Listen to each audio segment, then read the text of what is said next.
The tragedy that still haunts me? My little brother took the blame for a crime I committed, and died in a juvenile center months later. There are some memories that carve themselves so deeply into your soul that they become part of your DNA, passed down through your bloodstream like a hereditary disease. For me, that memory is the night of March 15, 2019, when I made a choice that would destroy 2 lives and haunt me for the rest of mine. I was 17, angry at the world, and convinced that life had dealt me an unfair hand. My little brother Marcus was 14, still innocent enough to believe that I was someone worth looking up to. We lived in a cramped apartment in North Philadelphia with our mom, who worked 2 jobs just to keep us fed and housed.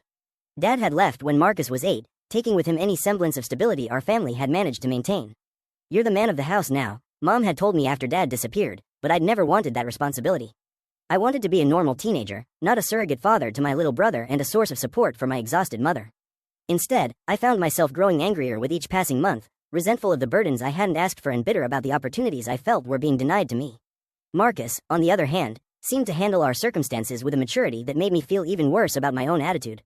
He never complained about wearing second-hand clothes or eating ramen noodles for dinner 3 nights a week. He helped Mom with household chores without being asked, maintained good grades despite having no quiet space to study, and somehow managed to stay optimistic about our future. "Things will get better, Tyler," he'd tell me when I was particularly moody about our situation.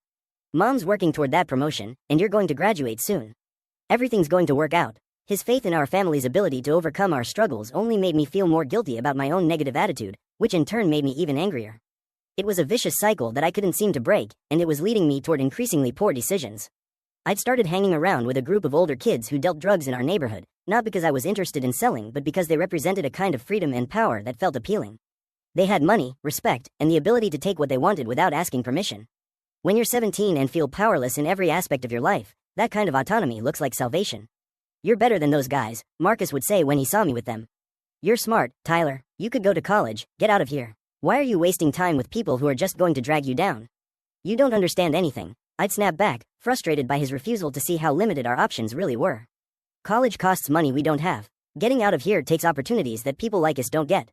Those guys understand reality, but Marcus was right, and deep down I knew it. The guys I was hanging around with weren't offering me real opportunities.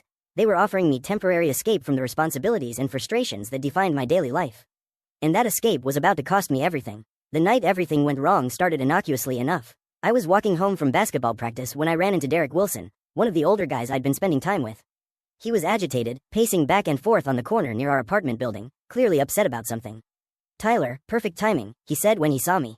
"I need a favor." Check out the full story by clicking here.